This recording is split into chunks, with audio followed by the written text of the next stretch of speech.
सम्माननीय अध्यक्ष महोदय, भारत सरकार ने विशेष रूप से हमारे देश में E20 फ्यूल को स्वीकार किया है।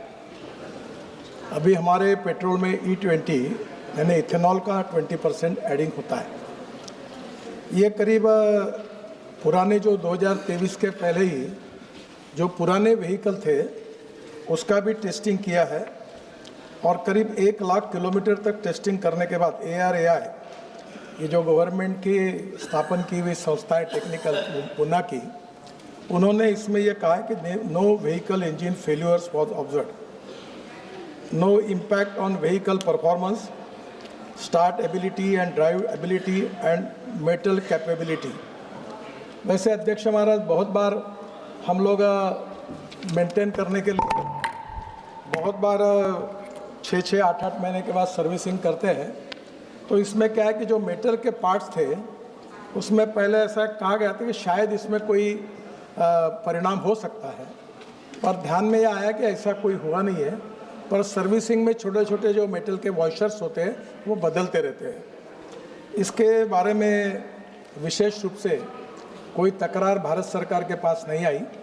एक तकरार गुजरात में आई थी और गुजरात में वॉक्सवैगन कंपनी की उसकी इंक्वायरी हुई। उसके बाद ये ध्यान में आया कि इसका संबंध E20 फ्यूल से कोई नहीं था।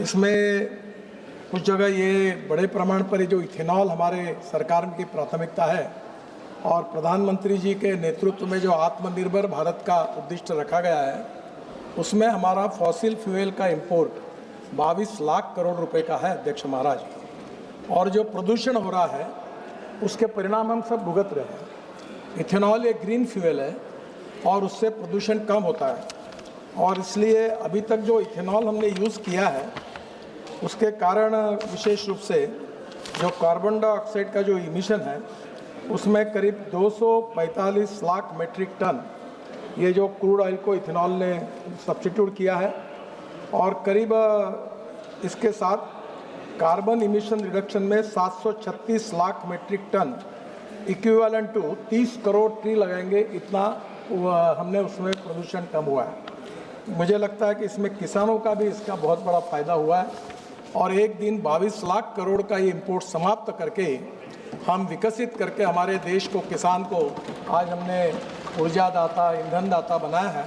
तो आगे चलकर ये पूरा पैसा ग्रामीण क्षेत्र में जाएगा और किसान इसके कारण उनका सबसे ज़्यादा फायदा होगा। ऐसे ये प्रश्न जो है वो पेट्रोलियम मिनिस्टर का है, आपने लिखा है?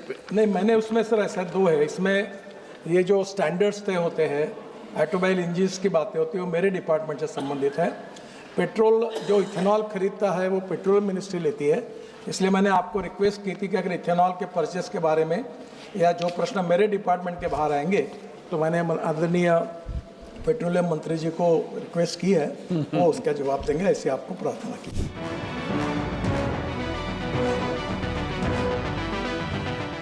और जब हमने इथेनॉल बनाया, जब मक्के से परमिशन दी तो मक्के का भाव था 1200 रुपये क्विंटल, मार्केट प्राइस थी, और MSP 1800 रुपये क्विंटल थी।